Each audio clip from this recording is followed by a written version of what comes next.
What if everything we've ever been taught about healthy business competition is just, well, a complete and utter lie?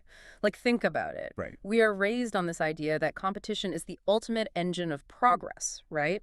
We're told that multiple companies fighting over the same market share is, what drives prices down, forces innovation, and ultimately creates a better world. Exactly. It's the standard textbook narrative. But what if the actual secret to massive world-changing success isn't about outcompeting your rivals at all? What if the goal is to just avoid them entirely by building a total, inescapable monopoly? Yeah, I mean, it's a premise that instantly makes people uncomfortable. And honestly, that discomfort is exactly why it is so crucial to examine. Oh, totally. When we look at the landscape of extreme paradigm-shifting success, like the kind of success that defines generations, the blueprint completely defies conventional wisdom. Yeah. We assume there's this formula. Yeah. You follow the steps, you iterate on what already works, and you build a solid company. Right, the safe route. Exactly. But genuine innovation operates on a completely different set of rules. And that is exactly the landscape we are trekking into today. Welcome to the deep dive. For you listening, we've custom-tailored a mission today to completely deconstruct the conventional wisdom you might be holding on to regarding business, startups, and innovation. Yeah, it's going to be a fun one. We are pulling apart one of the most influential, polarizing, and deeply fascinating philosophies in the modern business and tech world. We're going through Peter Thiel's core arguments from his book Zero to One, focusing on chapters 1 through 14, but we are absolutely not stopping there. Far from it, actually. We are layering in a really robust stack of sources today to properly test these ideas. We've got incredibly detailed critiques from reviewers like Corin Wagon, Uh-huh. and we are bringing in practical business applications from Paul Miners, Jim Fisher, Nat Eliason, and the CBiz blog. We'll also look at insights from Farnham Street on the psychology of rivalry. Which is fascinating, by the way. It really is. And crucially, we're going to look at these concepts through a highly critical academic lens. We're using a paper by Mark Howard that completely deconstructs the political economy and, the underlying financial machineries of Silicon Valley. So our mission is to explore why building a genuinely new paradigm is fundamentally different from tweaking an old one. But more than just the mechanics of startups, we are going to get into the psychology of belief. Right, the why behind it all. Exactly. We're going to look at how venture capital actually works behind the curtain and whether the lone genius founder is a reality or just a really lucrative marketing narrative. Yeah, it is one thing to know what a monopoly is. It's another entirely to understand the structural and financial incentives that make pursuing one the only rational choice in certain environments. I can promise you a conversation today that is going to fundamentally reframe how you view the market, your own career trajectory, and the future itself. So let's start at the very bedrock of this philosophy. Let's do it. We need to talk about the nature of human progress. Because if we don't define what progress actually is, the rest of this framework makes absolutely no sense. Thiel distinguishes between what he calls going from 1 to n and going from 0 to 1, which brings us to chapter 1. Right, the challenge of the future. This is the foundational dichotomy of his entire philosophy. He divides human progress into two distinct categories. You have horizontal progress and vertical progress. Okay, so break those down for us. So horizontal progress is going from 1 to n. It is the act of copying things that already work. You look at a solution that exists in the world and you duplicate it, spread it around, or make microscopic improvements to it. It's like taking a typewriter, realizing it's useful for writing documents, and then building a massive factory to stamp out 10,000 typewriters so every office can have one. Exactly. That is horizontal progress in a nutshell. And at a macro global level, the single word for horizontal progress is globalization. You take a financial system or a supply chain model that works in New York, and you replicate it in Mumbai or Lagos. You're adding more of something familiar to the world. It's important work. It lifts people out of poverty, but it does not create anything fundamentally new. The Steve Biz blog source actually gives a fantastic, tangible example of this incrementalism using wind energy. Think about those massive wind turbines you see driving through the countryside, the ones with the 3 gigantic white blades. Oh yeah, those operate on a very well understood physical principle. The wind blows, the blades use aerodynamic lift to catch that wind. They turn a massive central shaft, and that rotation generates electricity. Now, a tremendous amount of engineering goes into improving those. Right, like a company might spend millions in R&D to figure out if 5 blades are 2% more efficient than 3 blades, or they might invent a slightly lighter carbon fiber. But underneath all of that highly sophisticated engineering, the fundamental physics are identical to the windmills that humans were using in Persia in the 7th century. It's just lift turning a shaft. Hmm. That is 1 to n. So if that is horizontal, what does vertical progress actually look like? Vertical progress is doing something entirely new. It is the leap from 0 to 1. If horizontal progress is stamping out 10,000 typewriters, vertical progress is inventing the word processor. Oh, wow. Yeah, the act of creation is singular. It only happens once. And the result is something completely fresh and strange. The single word for vertical progress is simply technology. To bring it back to our wind example, the sources highlight a company called Humdinger Wind Energy. Instead of looking at a rotating blade and trying to make it, 2% lighter, they abandoned the concept of rotation entirely.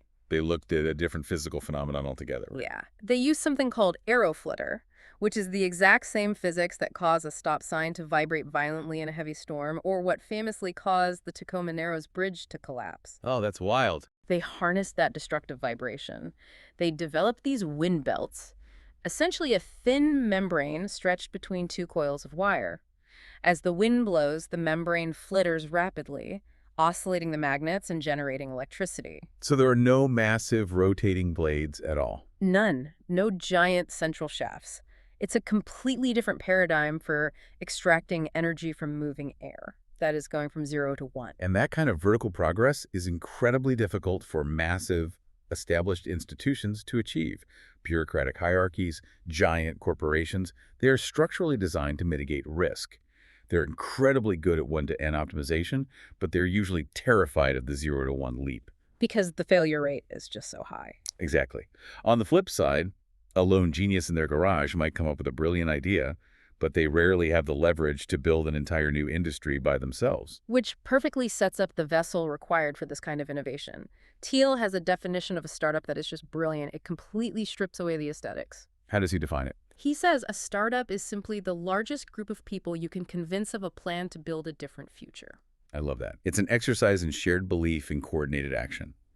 It's not about the beanbag chairs or having an office in Palo Alto. It's fundamentally about a group of people deciding to question received wisdom. But to understand why questioning that received wisdom is so critical today, we have to look back at a massive psychological trauma in the history of business, which is covered in Chapter 2, the hangover of the year 1999. The dot-com crash. Yeah.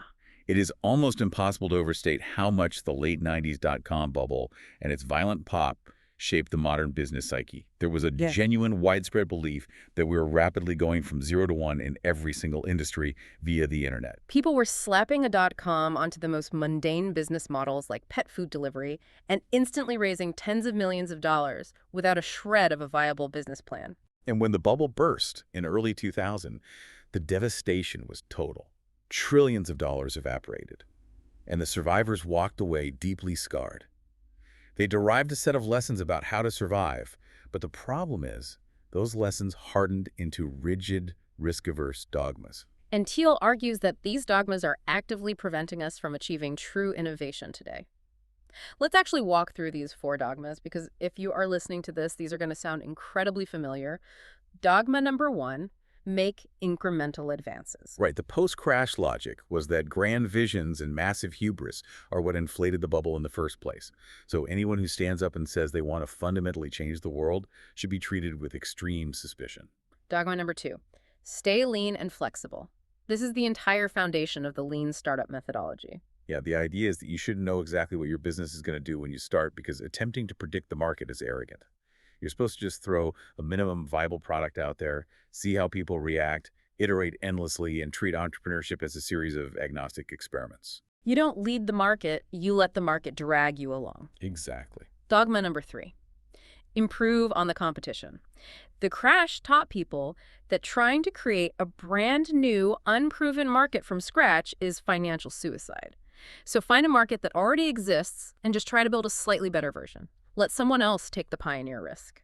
And finally, dogma number 4, focus on product, not sales. During the bubble, companies spent obscene amounts of money on Super Bowl commercials for products that barely functioned. The backlash created a belief that if your product requires a dedicated sales team, it means your product just isn't good enough. When you lay them out like that, they sound like a perfectly reasonable conservative business syllabus. But Thiel's entire premise is that we learn the exact wrong lessons from the crash. He counters with opposite truths that sound almost reckless. Peter's rebuttals. To Dogma 1, he says it's far better to risk absolute boldness than to settle for triviality. To Dogma 2, he argues that a bad plan is vastly superior to no plan at all. To Dogma 3, he states unequivocally that competitive markets destroy profits. And to Dogma 4, he insists that sales and distribution matter just as much as the product itself. Okay, pause here. Because if I'm listening to this, I am probably thinking, wait a minute. Demanding immense hubris, creating rigid plans, and prioritizing sales, isn't that just a recipe for engineering another catastrophic bubble? Right, like, are we just mixing the existing paints on the palette here and pretending it's art, or are we talking about the requirement to invent a completely new color? Because inventing a new color is phenomenally rare. That is the exact tension. Thiel would agree with you that inventing a new color is incredibly rare. He's not under any illusion that going from 0 to 1 is safe or statistically likely to succeed. The failure rate is massive. So why do it? What he is arguing is that it is the only path to creating massive, enduring value. If you just follow the path of incremental, horizontal progress, you're guaranteed to end up in a crowded market. You might survive, but you will be trapped in a brutal, exhausting struggle for razor-thin margins. And escaping that struggle, escaping competition, is the absolute crux of this entire philosophy. We are taught that competition is the lifeblood of capitalism, but Thiel views it as a disease. So let's dive into Section 2, looking at Chapters 3, 4, and 5, the monopoly mandate and the ideology of competition. To frame how backward our normal thinking is on this, Thiel uses a brilliant twist on a famous literary quote. Tolstoy famously opened his novel Anna Karenina by writing, "All happy families are alike. Each unhappy family is unhappy in its own way." Right. To be happy, a family has to get a dozen different things right, but to be unhappy, you only need to get one of those things wrong. Exactly. Yeah. But Thiel argues that in the business world, the exact opposite is true. All happy companies are different. They're different because they have successfully solved a unique problem and earned a monopoly. They have no direct peers. Wow. Yeah, and all failed companies, on the other hand, are the exact same. They failed because they couldn't escape competition. They got dragged into the meat grinder. I think we need to address the word monopoly head on here because it carries such intense negative baggage. We think of the board game, we think of illegal trusts, corruption, and stagnation. And in a static world where no new technology is ever invented, that is exactly what a monopoly is. It's just a toll booth collector artificially jacking up prices. Mm.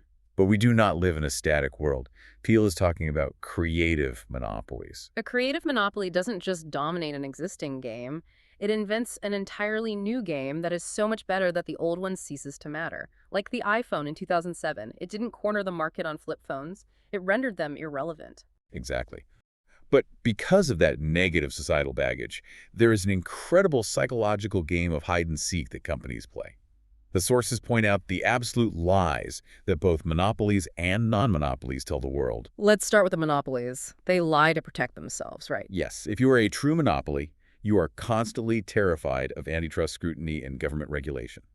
So you systematically exaggerate your competition. The textbook example here is Google. By any rational metric, Google has an absolute monopoly on internet search. But you will rarely ever hear a Google executive refer to them as just a search company. Never. They will categorize themselves as an advertising company or a broader technology company. Because if they define their market as the entire global advertising industry, including television, print, billboards, then certainly their massive search revenue looks like just a modest slice of a much larger pie. They want to look like a small fish in a massive ocean, rather than the only shark in the tank. And non-monopolies tell the exact opposite lie. They lie to seem unique. The Alley Watch source we reviewed brings up a fantastic example of a new restaurant opening up in Mountain View, California. The restaurant business is the ultimate example of brutal, horizontal competition. Margins are terrible. So to survive psychologically, this new restaurant crafts a highly specific narrative. They will say, "We are the absolute premier leader in authentic, fusion-style Himalayan Peruvian tapas within a 3-block radius." They intersect all these tiny modifiers to define a market so incredibly narrow that they appear to dominate it. Tech startups do this incessantly. They desperately want to believe they have a monopoly, when in reality they are fighting for their lives against 10 other companies doing essentially the same thing. Which brings up a really deep philosophical question. Why are we so drawn to this? Why is competition so deeply romanticized in our culture? Chapter 4 gets into this, the ideology of competition. And Farnham Street analysis brings in a brilliant theoretical comparison here. It contrasts Karl Marx with William Shakespeare. I love this framing. It's so good. Let's look at Marx first. Marx's entire theory of conflict was based on material differences. He believed people fight because their circumstances and their goals are entirely incompatible. The proletariat fights the bourgeoisie because one group owns the capital and the other sells their labor. But Shakespeare showed us a completely different mechanic of conflict. In Shakespeare's world, combatants don't fight because they are different. They fight because they are exactly alike. Think about Romeo and Juliet.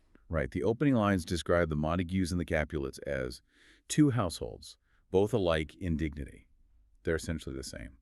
Same wealth, same status. And yet they hate each other with a murderous passion. As it escalates, they completely lose sight of why they even started fighting. The destruction of the other becomes the only goal. And Thiel argues that the corporate world operates much more like Shakespeare than Marx. Companies fight because they become obsessed with their rivals and start copying them. Farnham Street gives the perfect historical example, Microsoft and Google. In their early days, Microsoft and Google were completely distinct. Microsoft built desktop operating systems, and Google built a web search engine. They were both pursuing massive zero-one innovations in their respective lanes. But as they grew, they started looking at each other. They became the Montagues and the Capulets. Microsoft looked at Google's search dominance and launched Bing. They poured billions into it just to bleed Google. And Google looked at Microsoft's OS dominance and launched Chrome OS. It devolved into a pure mimetic rivalry. Internet Explorer versus Chrome, Office versus Docs. They stopped focusing on creating entirely new markets. And Chapter 4 suggests that merging with rivals is often smarter than engaging in these destructive wars. But because they didn't, what was the result of that decade-long distraction? Apple swept in. By January 2013, Apple's market capitalization was higher than Google and Microsoft combined. Because Apple didn't get dragged into the search war or the desktop OS war, they pursued a completely different vertical mobile computing and built a monopoly there. So if the goal is to build a creative monopoly, we need to define what that actually looks like structurally. The sources distill this down to 4 main characteristics. Characteristic number 1, proprietary technology. This is the most fundamental advantage. Your product must be difficult or impossible to replicate. And it needs to be an order of magnitude at least 10x better than its closest substitute. Google's search algorithm in the early 2000s was exponentially better. Characteristic number 2, network effects. This is a dynamic where a product becomes inherently more valuable to its users as more people use it, like Facebook. But Kornwagen's review highlights a fascinating paradox here. To achieve massive global network effects, you cannot start globally. You must start in a microscopic market that you can completely dominate. Zuckerberg launched Facebook exclusively to Harvard students first. Characteristic number 3, economies of scale. A business gets stronger and its margins get wider as it gets bigger. Software businesses are the ultimate example because the marginal cost of producing another copy of a software program is effectively zero. And finally, characteristic number 4, branding. Creating a strong brand is a powerful way to claim a monopoly in the mind of the consumer. Apple is the masterclass here.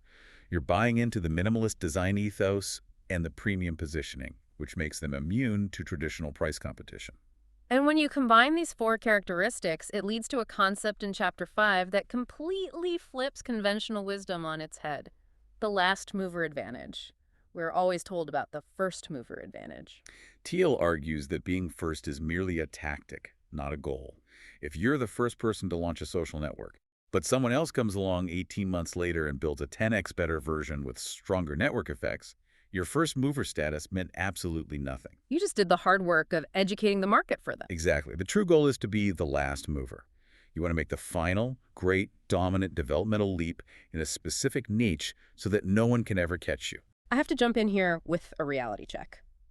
Because conceptually that sounds great, but let's look at the mechanics.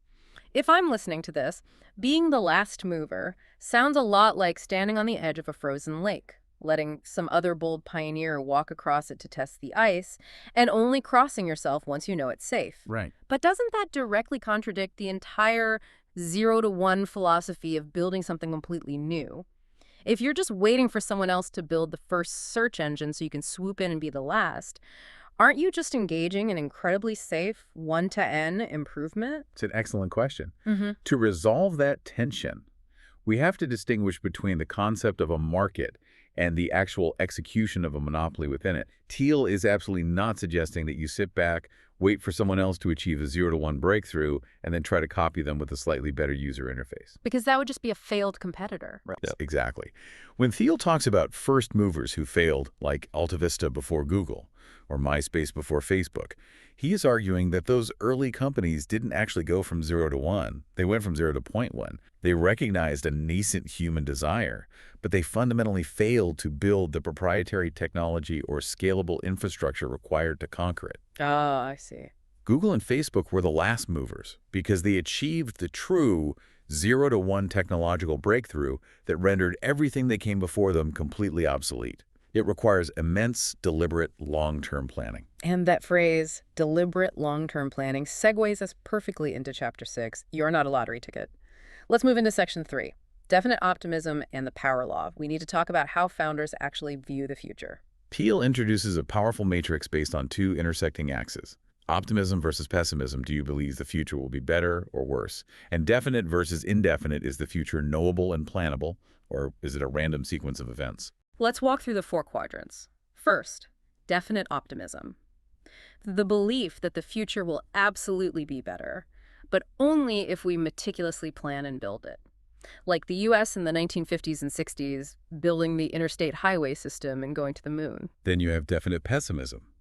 The belief that the future can be known, but what's coming is bleak. Modern China is often cited here hoarding resources and preparing for global instability. They have a plan, but it's driven by an expectation of hardship. The 3rd quadrant is indefinite pessimism. The future is bleak, things are going to get worse, but nobody knows exactly how and nobody knows what to do about it. Europe since the 1970s is frequently cited as an example of this bureaucratic drift. And finally, the quadrant that Thiel argues has dominated the American mindset from roughly 1982 to the present. Indefinite optimism. The belief that the future will naturally just be better, but we have no idea exactly how, so we don't need to make any hard plans. This one is so insidious. It's the assumption that progress is just a natural law of the universe. Korenwagen's review drills into this. An indefinitely optimistic society becomes obsessed with finance. If you have no definite vision for how to build a new technology, you just shuffle capital around in mutual funds and assume the market will drift upward. Wagen also highlights how this infects biotech. Instead of a brilliant professor committing their life to a single cure, they become a part-time consultant for half a dozen startups, running automated libraries of chemical compounds, expecting something will randomly work through sheer statistical probability. Which brings us back to startups. Chapter 6 emphasizes that startups are not random gambles. Thiel vehemently argues against the lean startup methodology because it treats entrepreneurship like Darwinian evolution, random mutation, and survival of the fittest. Startups require intelligent design. You are not a lottery ticket. But this is where Wagen points out a massive contradiction between Thiel's philosophy and standard Silicon Valley reality. Wagen brings up Paul Graham, the legendary founder of Y Combinator. Right. Paul Graham explicitly tells founders the exact opposite. He says, don't get too attached to your original plan because it's almost certainly wrong. He notes that in an average batch of Y Combinator startups, 70 to 100% radically changed their core idea within 3 months based on market feedback. It's a profound clash. Graham advocates for extreme flexibility, while Thiel demands definite mastery. Wagen suggests a synthesis. Have a definite vision of the ultimate goal, but remain flexible about the specific path in the earliest days. But Thiel's core warning remains. If you don't have a strong, specific vision, you will inevitably just drift with the herd, and you absolutely cannot afford to drift because of Chapter 7. Follow the money, the brutal mathematical reality of the power law. The 80-20 rule. In venture capital, this is the fundamental law of gravity. The biggest secret in VC is this. The best investment in a successful fund will equal or outperform the entire rest of the fund combined. Let that sink in. If a VC invests in 10 startups, company number 1 will generate more financial return than 2 through 10 added together. The Jim Fisher source illustrates this with Founders Fund's 2005 fund. Their single investment in Facebook returned more money than all of their other investments combined. And their second best investment, Palantir, was set to return more than the rest of the fund combined, excluding Facebook. Because VCs know this math, they don't look for safe companies that might give a solid 3x return. They're forced to look only for companies that have the potential to achieve a massive monopoly. So bringing this directly to you, the listener, why should you care about VC math? Because you are an investor of your own time, energy, and career. And your time is strictly finite. You cannot afford to ignore the power law in your own life choices. If you spread your time across dozens of moderately interesting, safe pursuits, you're operating like a bad VC fund. You risk missing the one singular pursuit that could yield exponential returns for your life. But let me push back on this on behalf of anyone listening. How can an individual truly apply definite optimism and place all their chips on one bet in a world that feels increasingly chaotic? With rapid AI shifts and economic instability, demanding a fixed 10-year master plan feels almost delusional. It's a deeply pragmatic question. The key is understanding the scope of definite optimism. It's not about predicting the macroeconomic future. It's about having total agency over the specific, focused domain you choose to inhabit. Ah, okay. You cannot control the ocean, but you must be the master of your ship. And finding that one domain that fits the power law requires knowing something the rest of the world does not know. It requires finding a secret. Which brings us to Section 4, covering Chapters 8, 9, and 10, Uncovering Secrets and Building the Mafia. Chapter 8 highlights the importance of discovering hidden truths. Thiel has a fascinating taxonomy of truth. He divides human knowledge into three categories. First, easy truths. Things we already know, like the Pythagorean theorem. Then you have impossible mysteries. Things currently beyond human comprehension, like string theory. You can spend your life studying them and never yield a tangible result. But sitting right in the middle, you have hard truths. These are the secrets. Things that are incredibly difficult to discover or execute, but they are doable. Thiel uses a historical example here to illustrate what happens when society stops believing in hard truths. And we need to frame this carefully. He uses the manifesto of Ted Kaczynski, the Unabomber, to illustrate a psychological trap. And to be completely clear to everyone listening, we are objectively outlining Thiel's analysis of the psychology of goals here. We are obviously not endorsing Kaczynski's political ideology or his horrific extreme actions. Absolutely. The analytical point Thiel draws is regarding human motivation. Kaczynski argued that humans need hard goals to be happy, but that modern society had eliminated them, leaving only easy goals or impossible mysteries. His twisted conclusion was to violently destroy technology. Thiel uses this dark extreme to illustrate the everyday trap of fundamentalism. Fundamentalists give up on the search for new hard truths. Finance fundamentalists believe the efficient market hypothesis that today's prices are an easy truth and tomorrow's are an impossible random mystery. If you believe that, you give up looking for secrets. The sources outline 4 specific social reasons why we stop looking. First, incrementalism. Our educational system rewards regurgitating known facts and punishes risk-taking. Second, risk aversion. Finding a secret is lonely and socially dangerous. Third, complacency. For many, life is comfortable enough that there is no burning need to endure the pain of seeking out difficult new truths. And fourth, flatness. The paralyzing belief that the world is so big that surely someone smarter in Silicon Valley would have found the secret already. But if you reject that flatness, secrets are everywhere. There are secrets of nature in the hard sciences and secrets about people. Secrets about people are things people don't know about themselves or actively hide. A classic example is the founding of Airbnb. Yes. What was their secret? It was twofold. That people had a massive amount of unused space, and more importantly, that regular people actually wanted to sleep in the spare bedroom of a stranger rather than a sterile hotel room. At the time, the hospitality industry thought that was weird and dangerous. Airbnb discovered a hard truth about human trust and desire. Another tip is to look outside the accepted academic syllabus, like nutrition, which was ignored as a soft science for decades, leaving massive secrets hiding in plain sight. Now, let's say you discover a valuable secret. What do you do with it? Yeah. You don't tell everyone. You tell exactly the people who need to know to help you build a mechanism to exploit it. Which brings us to the internal mechanics of a startup in Chapter 9. Foundations. The sources outline Thiel's law.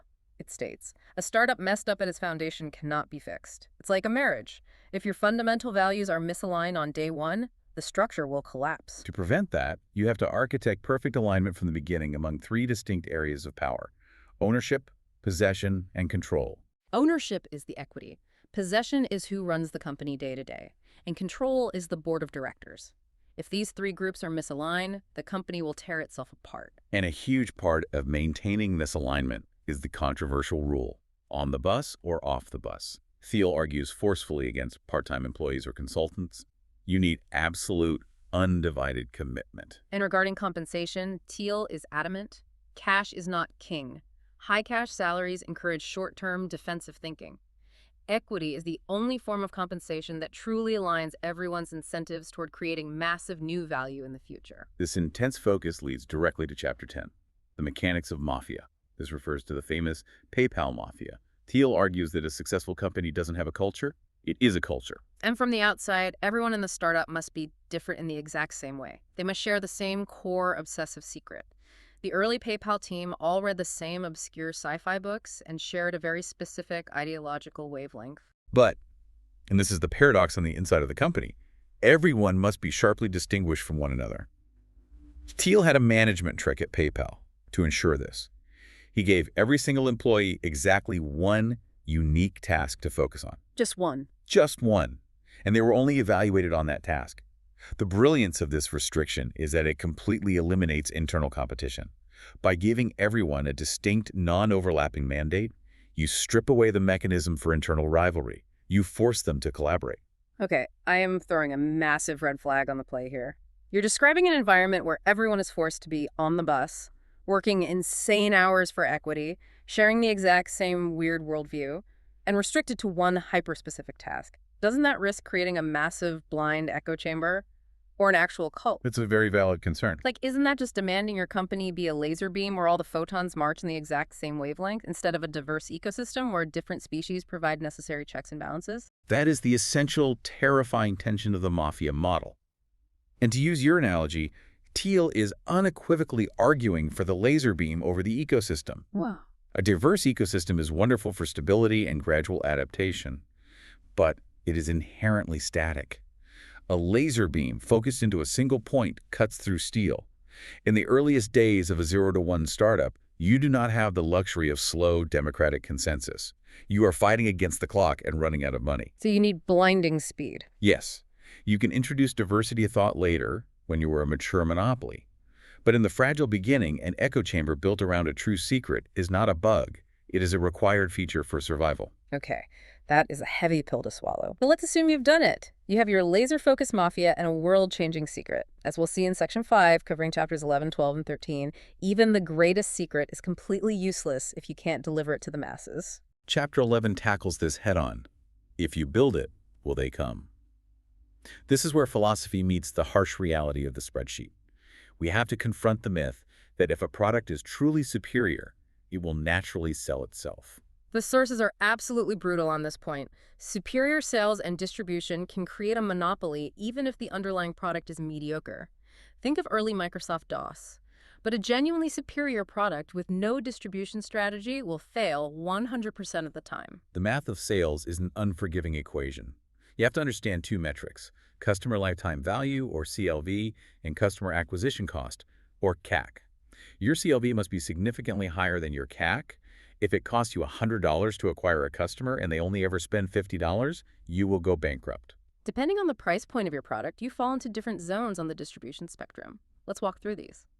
At the top end, you have complex sales, products that cost $1 million or more, like enterprise software. In this zone, the CEO is often the one flying out to have steak dinners with the CTO of the target company to close the deal over 18 months. You aren't running Facebook ads for $1 million system. Step down a level and you have personal sales, $10,000 to $100,000. You absolutely need a dedicated, highly trained human sales team here. Now, we're going to skip the middle zone for a second and go straight to the low end. It's a $100 price point. You are in the zone of marketing and advertising. You cannot pay a human being a salary to sell a $20 bottle of laundry detergent. You have to use mass media. And at the absolute lowest cost, you have viral marketing. A product is viral if its core functionality naturally encourages users to invite their friends. PayPal is the prime example. To send money to a friend, you inherently force them to create a PayPal account. But let's go back to that middle zone we skipped, the dead zone. Products priced around $1,000. This is a lethal killer for startups. At $1,000, your product is too complex for a customer to just click an ad and buy it on impulse. They need some explanation. Exactly. But simultaneously, $1,000 is far too cheap to justify paying a human salesperson a commission to spend hours on the phone. The key of a human salesperson immediately eats the entire margin. The math just breaks. And hovering over all of these zones is a golden rule. If you look around the room and you don't see any salespeople, you are the salesperson. Now, let's look at Chapter 12, Man and Machine. We have to address the existential anxiety of our era regarding AI. Everyone is terrified that computers are going to completely replace human workers. But Thiel argues that computers are complements for humans, not substitutes. Computers excel at processing massive amounts of data. Humans are good at making complex judgments and navigating emotional nuance. Curran Wagon's review expands on this brilliantly. Think about tools like AlphaFold, which solved protein folding, or image generators like DALL-E. These haven't replaced chemists or artists. They've become complements that raise the baseline of what humans can achieve. A medical AI can scan an MRI and detect microscopic anomalies faster than a radiologist. But a computer cannot sit in a room and combine a clinical diagnosis with the empathy required to explain a complex treatment plan to a terrified family. The professionals who use the technology will replace the professionals who don't. To see what happens when industries ignore these fundamental mechanics, Chapter 13, Seeing Green points to the clean tech bubble that burst roughly a decade ago. Billions were poured into solar and biofuel startups, and almost all of them went bankrupt. Thiel says they systematically ignored the 7 key questions. Question 1. The engineering question. Did you create breakthrough technology or just an incremental improvement? Question 2. The timing question. Is now the right time? Question 3, the monopoly question. Are you starting with a big share of a small market? Most clean tech companies tried to take on the trillion-dollar global energy market on day 1, which is suicide. Question 4, the people question. Do you have the right team? Question 5. The distribution question. Do you have a way to actually deliver and sell the product? Question 6. The durability question. Will your market position be defensible in 20 years? And question 7, the secret question. Have you identified a unique, hard truth? The clean tech companies that failed often had 0 good answers to these questions.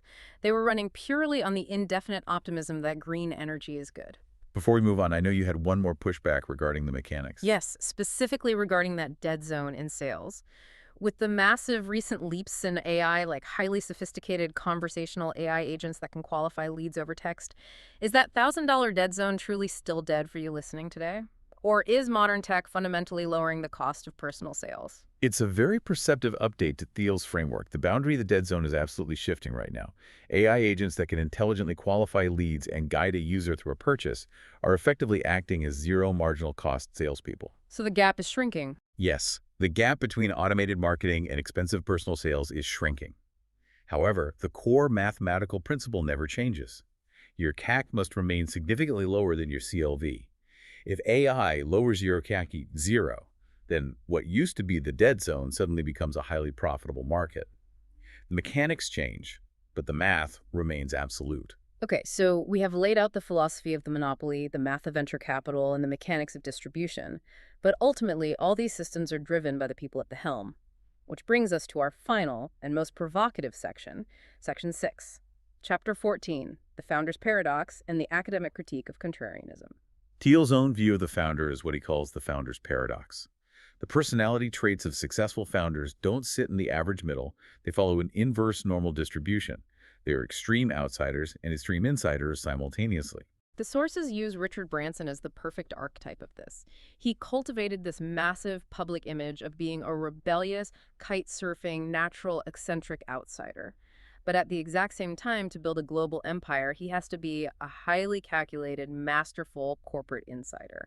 The extreme outsider persona is actually the tool he uses to succeed as an extreme insider. But this romantic view of the contrarian founder is violently disrupted by Mark Howard's academic critique. And just to be completely impartial here, Howard's paper critiques Silicon Valley's alignment with right populism and techno-libertarian capital.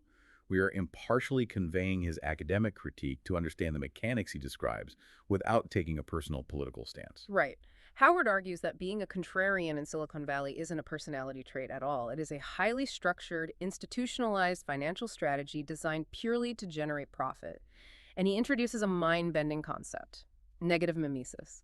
He leans heavily on René Girard's theory of mimetic desire. Girard posited that human beings do not actually know what to desire on our own. All human desire is inherently imitative. We don't want things for their intrinsic value. We want them because we see other people wanting them. It's why a piece of art is worth $100 until a famous collector wants it, and then it's suddenly worth $10 million. Exactly. So how does a contrarian founder fit into a world of imitation? Howard argues they don't actually escape the herd. They practice negative mimesis. They strategically step just a few paces outside the current consensus, not to rebel against it, but to front-run it.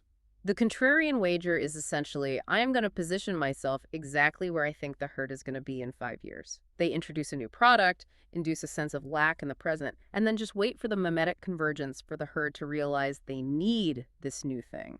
Howard calls it mimetic arbitrage. And elite VC firms, like Sequoia Capital, openly view mimetic behavior as a law of nature to be exploited.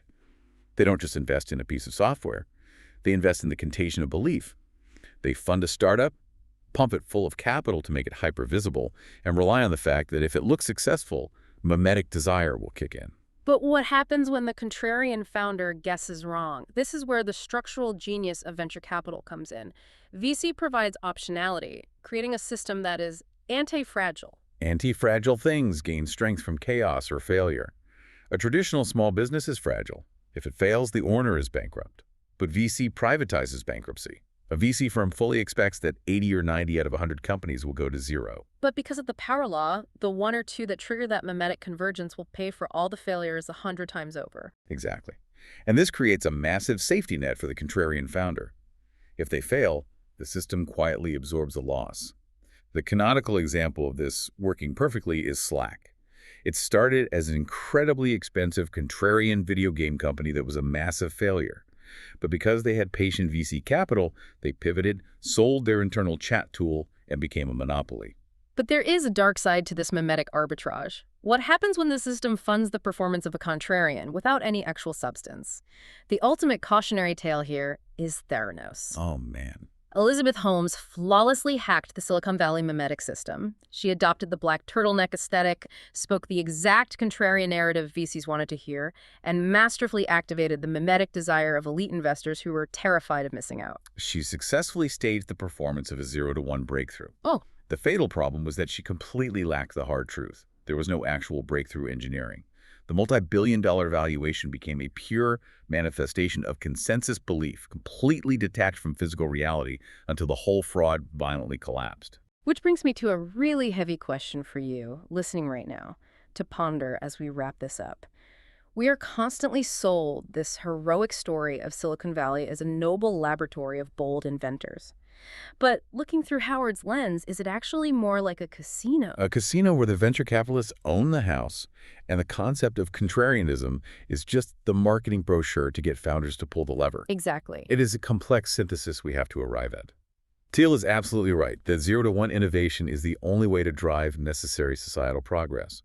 But Howard is equally right that the infrastructure of Silicon Valley has turned this into a highly profitable, systematized financial product. It's an incredible amount to process. Let's do a quick recap. We started by ditching the dogmas of 1999. We learned why you should seek to build a creative monopoly and flee competition. We discussed definite optimism, the power law, uncovering secrets, and building a mafia-like team. We ran through the math of sales, and finally stared into the cynical mirror of the mimetic desire and VC optionality. It is a profound shift in perspective. But before we sign off, I want to leave everyone with one final provocative thought, combining Thiel's conclusion with Girard's theory. Thiel ends his book suggesting the most likely future is the singularity, a technological takeoff so rapid it transcends human understanding. He views this as the ultimate 0-to-1 triumph. Right. But if we view this through the lens of mimetic desire, if all human desire is truly imitative, and we build AI that perfectly predicts and fulfills those desires instantaneously, what actually happens? Is it a triumph of innovation, or is it the ultimate terrifying convergence of the herd? Oh, wow. Do we reach a 0-to-1 utopia, or do we just permanently automate the herd, erasing the very contrarian individualism that Thiel claims built the future in the first place? That is an incredibly chilling thought to end on. Does building the ultimate machine mean engineering the end of the contrarian? Thank you so much for joining us on this massive journey today. Audit your own career, audit your startup ideas, and try looking at the world through a completely new contrarian lens. We'll see you next time.